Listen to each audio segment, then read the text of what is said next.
we are going to start things off with our good friend Jason T. Swygard. Hi, who fellas. is all set up down in Indy. Hey, what's up, Good morning, Swag? Good morning.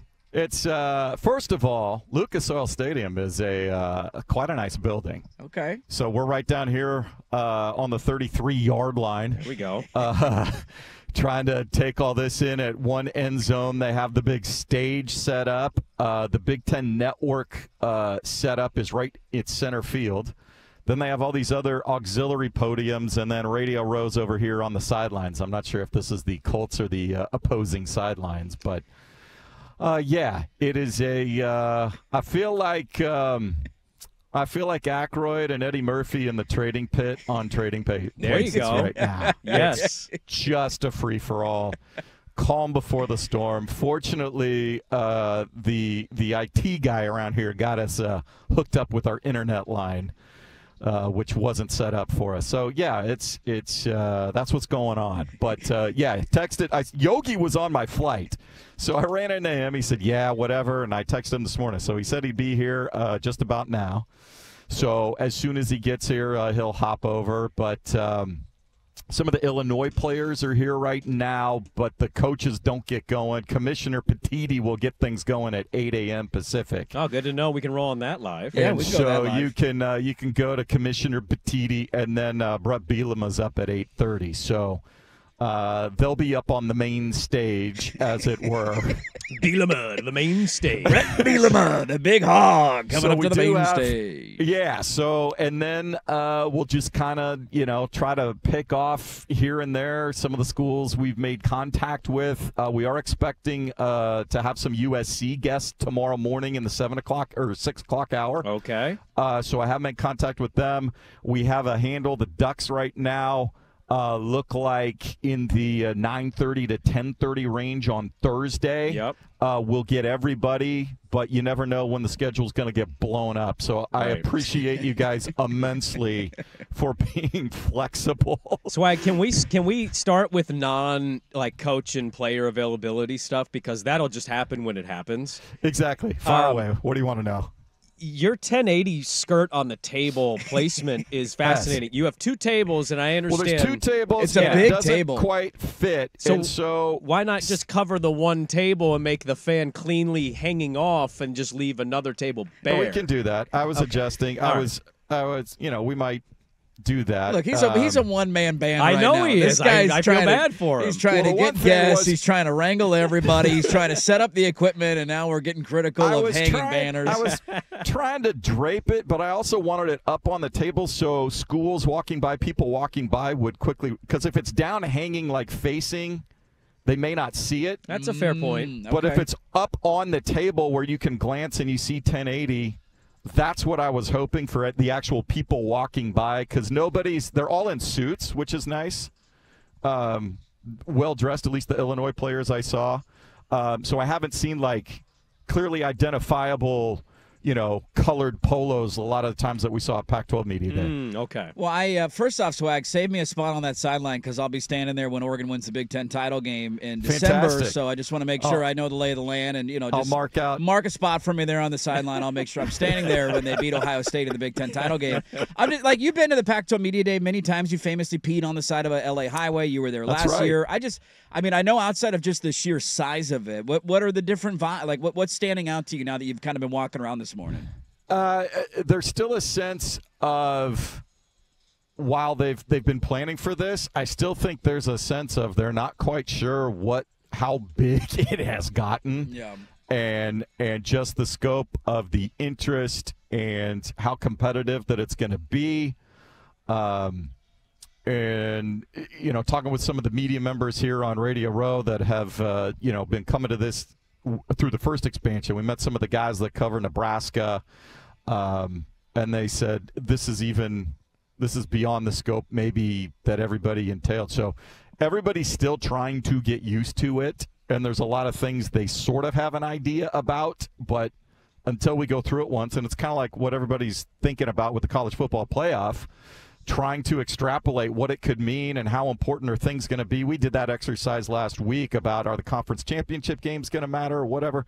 But I think they're just going to have to go through it once and see how it all plays out and how significant all this, each individual week will be and how closely you're going to follow it. Obviously, they got rid of the division, so I think that's the biggest adjustment for everybody to make is, in conference, if you want to get to the conference title game, you really can't slip up anywhere along the way. Yeah. This is the Daily Ticker brought to you on the Fan by Pelican Brewing Company, born at the beach since '96. It's supposed to be Yogi Roth, and we may get him coming up here in a minute. It may be at 7:15 or 7:30.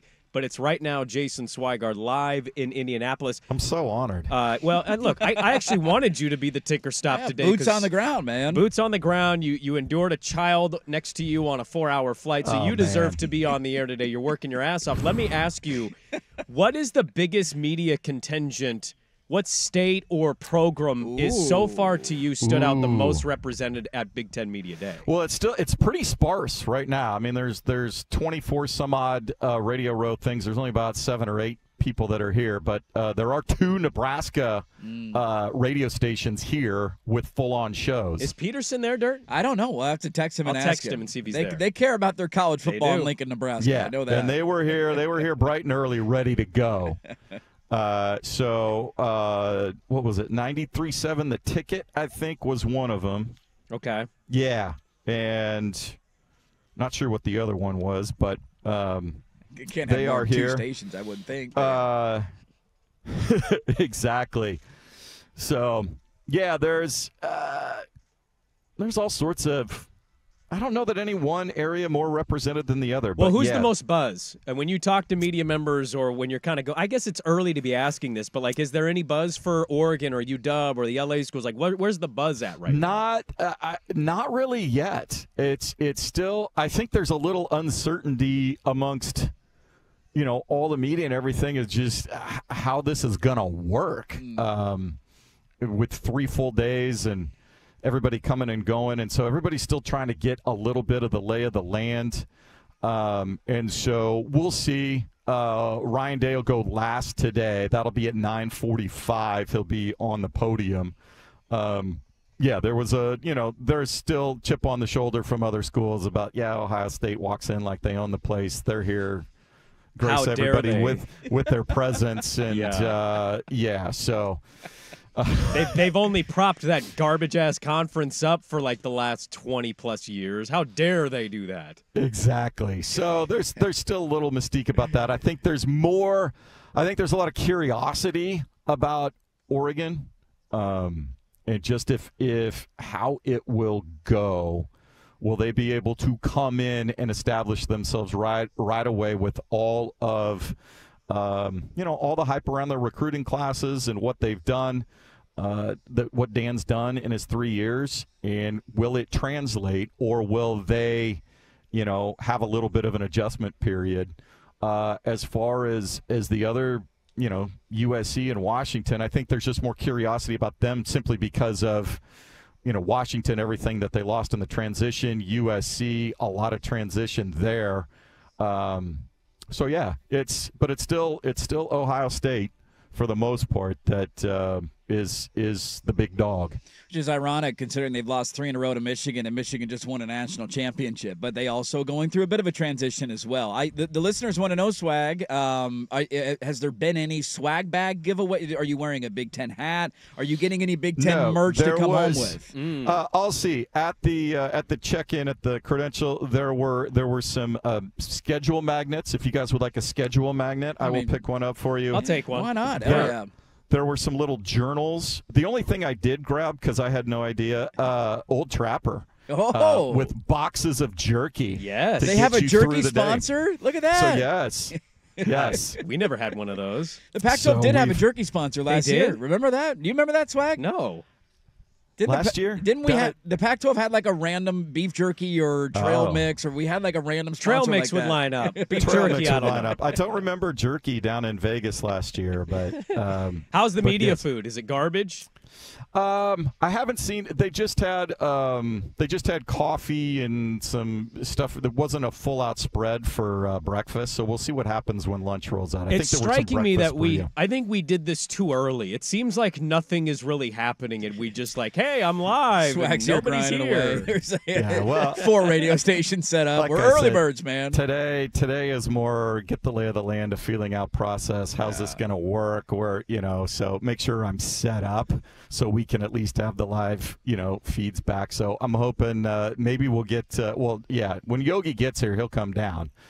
I don't know if he was coming with a contingent of people or if he's got Big Ten Network duties. They all have separate studios. So in the back in all the meeting rooms and stuff under the stadium, so like CBS Sports, NBC Sports, ESPN, the Big Ten Network all have their separate little studios set up for all their stuff. So there's a whole bunch of other stuff going on behind the scenes where they get whisked off to all of a sudden. So, yeah.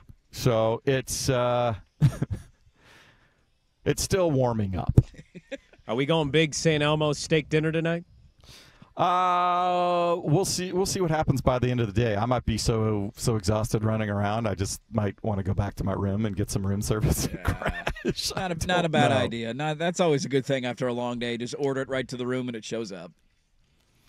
Yeah. So, fortunately, St. Elmo is within walking distance. So is the hotel. So I got my steps in this morning, less than a mile. All right. I love it. So saving those Uber rides.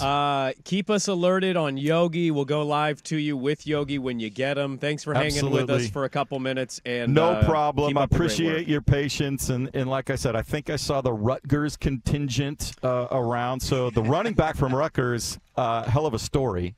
So we'll see if we can hunt him down. Maybe Coach Schiano. So, yeah, I got to go. It's going to be scramble time here. Scramble mode. There we go. Jason Swygard live at Lucas Oil Big Ten Media Day from the 33-yard line. Go score a touchdown, big guy. We'll catch up with you in a couple minutes. All right. Thanks, guys. All right. There we go. Swag on the Daily Ticker. The Daily Ticker brought to you on the Fan by Pelican Brewing Company. Born at the beach and brewed since '96. Visit them at pelicanbrewing.com.